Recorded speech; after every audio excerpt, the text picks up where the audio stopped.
Goizeko 10:48 Altuna eta Imaz izango dira bihar Nafarroa Arenako final handian. Atzo Nafarroa Arena pilotalekuan ere irabazi egin zieten 22-12 Jaka eta Zabaletari Masterseko bigarren finalerdia, eta honen bestez Altuna eta Imaz Zabala eta Mari Ezkurrenaren aurka arituko dira bihar. Favorito ziren Jaka eta Zabaleta, baina Altunak eta Imazek pronostikoa gainera nabarmen hautsi zituzten, esan bezala 22-12 irabazi baitzuten. Gogora ezagun Altuna eta Imaz lider izan zirela lehen fase horretan. Jakak eta Zabaletak berriz larri sartu behar izan zuten urrengo fasean, azken partidara arte zehazki ez zuten 100% bermatuta finalerdietan izango zirenik, baina azkenerako emaitzek eta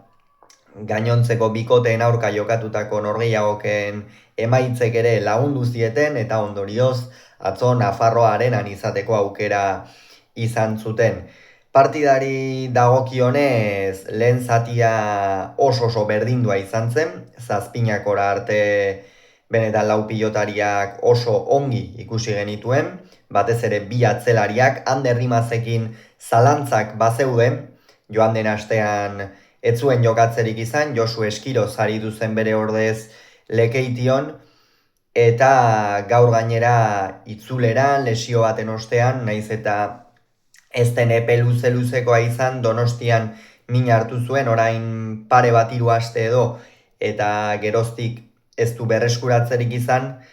eta kasu honetan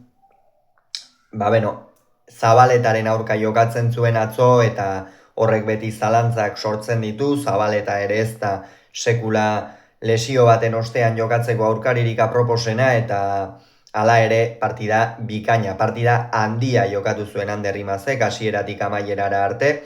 eta hasieran batez ere bi aurrelariak inspirazio handiarekin ikusi genituen. Jokin Altuna bagenekien nola zen azken bolada honetan, Donostian final hori irabazi zuenetik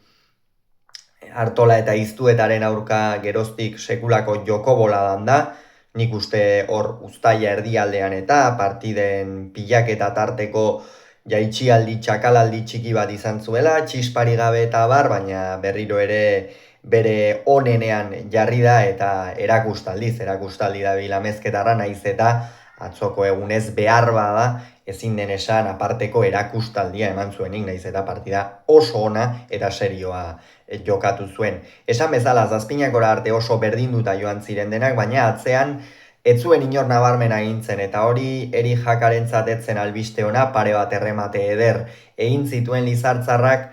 baina zazpinakotik aurrera erabat gorriak nagusitu ziren. Jose Javier Zabaleta galtzaile ikusi genuen, Ander Rimaz berriz oso ongi jokatzen, pilota bizi mugitzen, defentsan ere ongi, eta batez ere azpimarragarria Jokin Altunaren defentsa. Hor une bat izan zen, non urdinek erabat erasoan ziharduten aurreko kuadro horietan, batez ere Eri Jakak denbora guztian txostaren bila botatzen zuen Jokinentzat, atzean ere Zabaleta nagusi, Imaz asko airez sartu beharrean, baina hor Jokinek erakutsitako defentsa aipagarria izan zen, oso aipagarria. Pilotari nola uzten dion ezker horman jo, eta zeinen ederki neurtzen dituen denbora kolpea tiratzeko, eta hori Jakaren pilotak adei, hau da, pilotari bizi baten pilotak adei, eta hor ere eusten jakitea funtsezkoa izan zen Altuna eta Imazentzat. Gerora 12 eta 7 emaitzarekin iritsi ziren lehen etenaldira, bazirudien jada Jaka eta Zabaletarentzat jokoa eta ikusita oso zail izan behar zuela partidari buelta emateak, baina gero Jokin Altunak berriz ere lortu zuten nolabaitean Jokin deskonektatzea edo, eta hor 12 eta 16 ere hurbildu ziren. Hor Zabaletak aurretik galdutako pilota kada horiek guztiak nolabaitean amortizatu zituen, apur bat agintzen hasi baitzen atzean, eta hor tanto batzuk egin zituen. Jakak ere beste erremateren bat edo egin zuen, baina hori faltsuan izan zen, eta gero berriz ere galtzen hasi zen, asko sufritu zuen atzo Zabaletak, kantxanuga honetan ere dezentetan ikusi dugu, eta pena da, izan ere jokatzeko dago, pilotaka da epelak ematen dizkio, txispa ez du galdu, baina gehiegi galtzen ez ote denari hainbat partidetan, eta hori noski atzo bikote urdinaren kalterako izan zen jada partidaren erdialdetik aurrera.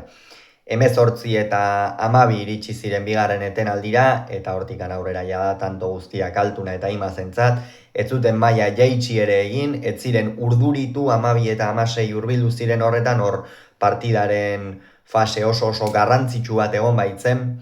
eta azkenerako 22 eta 12 Altuna eta Imaz merezimendu osoz sartu dira finalean, lehen fasean lehen postuan geratu ziren, finalerdietan ere nagusitasunez irabazi zieten Jaka eta Zabaletari, eta gaur egingo dugu biharko final handi horren atarikoa, kasu honetan Zabala eta Mari Ezkurrenak Altuna eta Imazen aurka jokatuko dutena, Altunak eta Imazek laugarren finala izango dute elkarrekin Mastersean, aurreko hirurak galdu egin dituzte, hiruretan, batean Zabaleta zen uste dut, gainontzekoetan behintzat Mari Ezkurrena, bihar zer gertatuko ote da berriro ere Mari Ezkurrena izango da atzean, atzeko kuadroetan, ea zer gertatzen den gogoratu beraz, Altunak eta Imazeko 22, Jakak eta Zabaletak 12, Iruñean Altuna eta Imaz Masters nagusiko finalean izango dira.